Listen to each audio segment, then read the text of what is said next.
Ce ne sont pas des fonds poussiéreux. D'ailleurs, vous voyez qu'il n'y a aucune poussière dans nos magasins. Nous sommes dans les sous-sols de la médiathèque Pierre Amalric qui contiennent les ouvrages les plus précieux et les plus anciens que la ville d'Albi possède. Ce fonds patrimonial, constitué au fil des siècles, est un véritable témoignage de l'histoire de notre cité.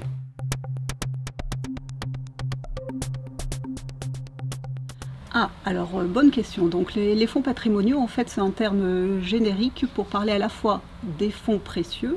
Donc les fonds précieux, c'est à la fois des documents anciens, mais pas que. Les fonds patrimoniaux sont également constitués de documents récents, de documents du XXe siècle, du XXIe siècle, que l'on continue d'acheter, puisque les fonds patrimoniaux sont des fonds vivants. Ce ne sont pas des fonds morts, ce ne sont pas des fonds poussiéreux. D'ailleurs, vous voyez qu'il n'y a aucune poussière dans nos magasins, mais ce sont des fonds précieux que l'on doit conserver dans les bibliothèques pour les générations futures.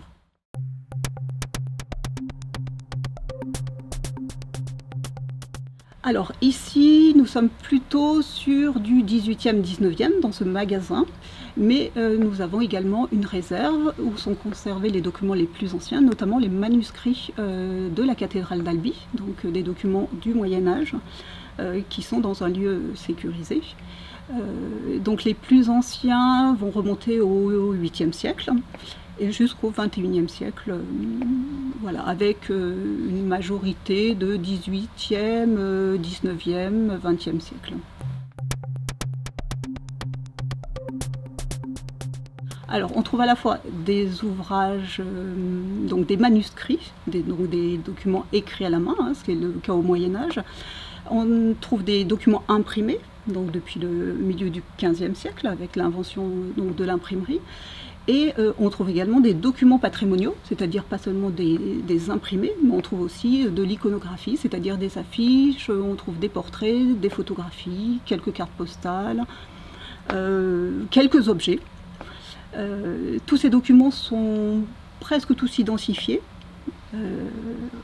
Ils sont disponibles sur notre catalogue informatisé. Voilà. Après, on ne connaît pas précisément l'histoire de chaque document.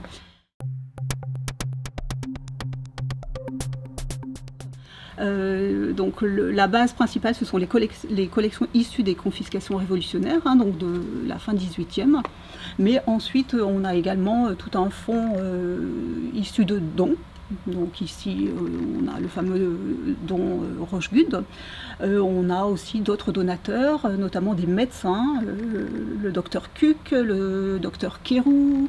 On a un certain nombre d'albigeois qui ont fait don de leur bibliothèque à la ville et, voilà, et qui ont regagné donc nos magasins pour que nous, conservateurs, assurions la pérennité et la conservation dans les meilleures conditions de température et d'hygrométrie.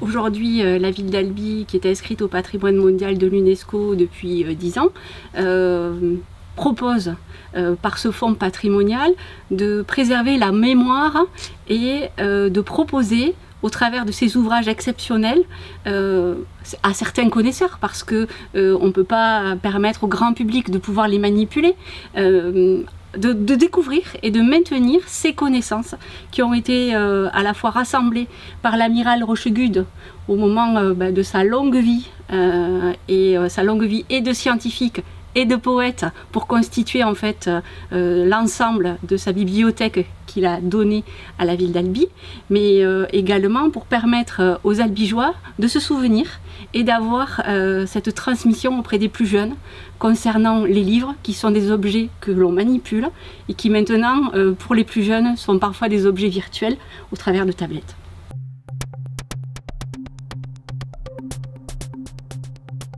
Ce fonds patrimonial reste vivant aujourd'hui parce que, donc, certes, il y a des ouvrages manuscrits d'avant l'an 1000, mais il y a aussi également ce fonds qui se complète régulièrement par des ouvrages d'art. Les ouvrages d'art sont des créations d'artistes au travers de livres, et donc la ville continue son devoir de transmission au travers de ces œuvres particulières.